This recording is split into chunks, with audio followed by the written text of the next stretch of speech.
नमस्कार मंडळी. मराठी कला क्षेत्रातून एक धक्कादायक बातमी समोर आली आहे. मालिका नाट्य क्षेत्रात विशेष सक्रिय असणाऱ्या एका तरुण अभिनेत्याचे दुःखद निधन झालं आहे. अभिनेता सुबोध वाळंदकर असे या अभिनेत्याचे नाव असून हृदयविकाराच्या तीव्र झटक्याने त्याला आपला जीव गमवावा लागला. सुबोधच्या अशा अचानक जाण्याने सिनेसृष्टीत मोठी शोककळा व्यक्त केली जात आहे. अलीकडेच एका मानाच्या एकांकिका स्पर्धेत सुबोधच्या एकांकीने प्रथम क्रमांक मिळवला होता आणि काही दिवसातच त्याचे अकाली निधन झाले.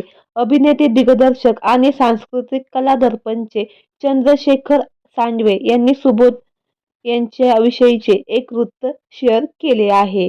217 पद्मिनी धाम या नाटकातील तरुण तडफदार अभिनेता यंदाचा सवाई विजेता आपल्यातून अचानक नाहीसा झाला आहे.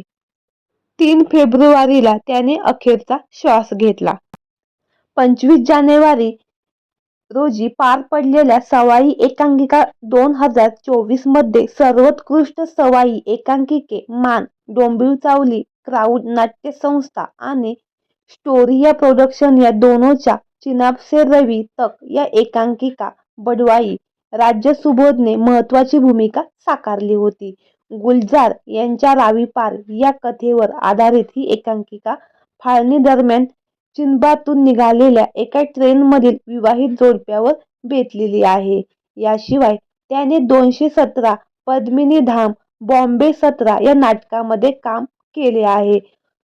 तर मंडळी, आपल्या सफर ताऱ्यांची या यूट्यूब चॅनेलद्वारे सुबोध वाळंदकर यांना भावपूर्ण श्रद्धांजली. धन्यवाद.